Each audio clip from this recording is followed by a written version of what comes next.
Hello, this short video clip I'm going to show you why you need to create component, how you are going to create component, and how you are going to add color and texture to your parts. Okay, now what I have here, alright, are several parts.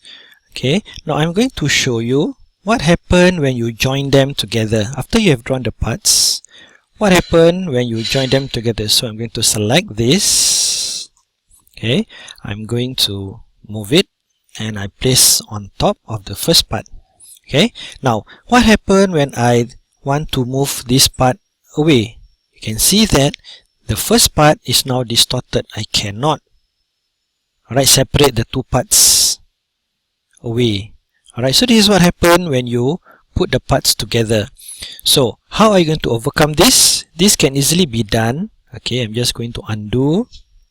Alright, this can be overcome, alright, by creating each part as a component. In other words, you need to click, okay, you need to select on this part here, alright, and you click on this button here, make component.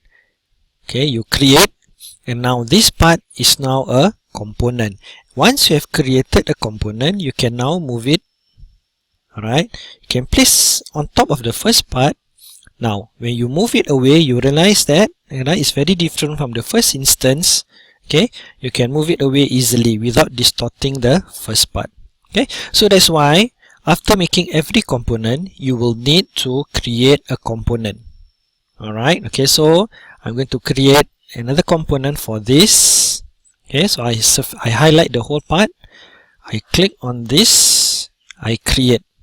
Okay, so now this is a component and I cannot change anything to it. So I can place it here and can still move it out.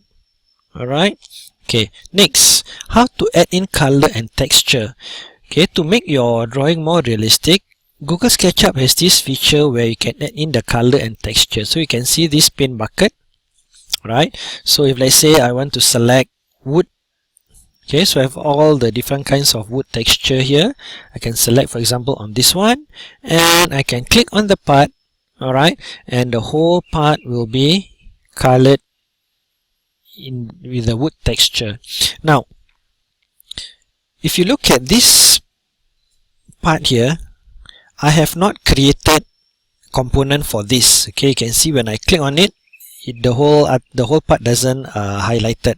Alright, now if this is the case, okay, now you're going to see the difference what happened when I add in the color. So if I add in this wood texture, you notice that you can add in part by part. You will have to add in the color part by part. Okay, so that's the other difference. Okay, when you create component and if you don't create component. Right, so if I don't create a component, I will need to color, add in the texture on every single surface. Okay, so that is the other difference between a component and a part. Alright, now in your design, you may need to create, you may have a piece of acrylic with you. As you know, acrylic is transparent and you can see through it. So how are you going to make this part as an acrylic? Alright, so again on the same principle, you click on the part, paint bucket, alright, you click over here, you can see translucent. Okay, so you can choose different texture.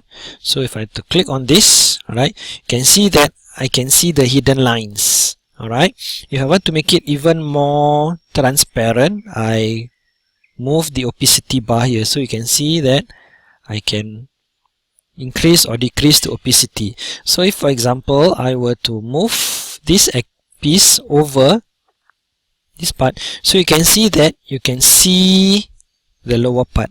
Alright, okay, so this is how you create component. Alright, I've already explained to you why you need to create component, and I've already shown you how you can add color and texture to your parts. Okay, happy trying!